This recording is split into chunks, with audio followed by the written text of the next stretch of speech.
Ils sont une centaine regroupés à quelques mètres de Matignon. Ces élus du Val d'Oise, de Seine-Saint-Denis et de Seine-et-Marne ont tous le même but, défendre la ligne 17 du Grand Paris Express. Pourtant bien ancrée dans le projet du Grand Paris, cette ligne reliant Saint-Denis-Pleyel au Ménil-Amelot en Seine-et-Marne serait selon eux menacée. Les bruits courts sont incessants pour dire que cette ligne 17 serait reportée d'une façon très forte et qu'il y a un tronçon qui serait fait entre Pleyel et Le Bourget et que le tronçon qui est prévu en 2024 entre Le Bourget et Roissy serait reporté d'une façon conséquente. Ces élus veulent que la ligne 17 soit réalisée en 2024 comme initialement prévu.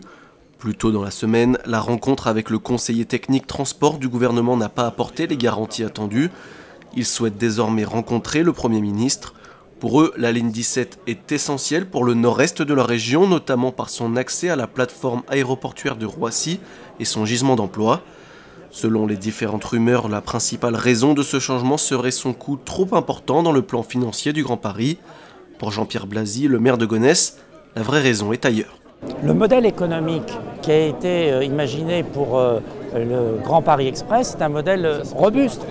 Nous payons tous une taxe depuis plusieurs années et cette taxe, elle permet à la SGP, la Société du Grand Paris, qui est le maître d'ouvrage, de lever les emprunts nécessaires pour financer le projet.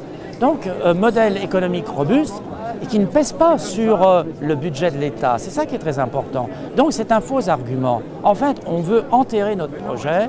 Autre enjeu qui dépend de la ligne 17, le centre commercial et de loisirs Europa City sur le triangle de Gonesse. Le passage du métro est une condition à sa construction également prévue en 2024.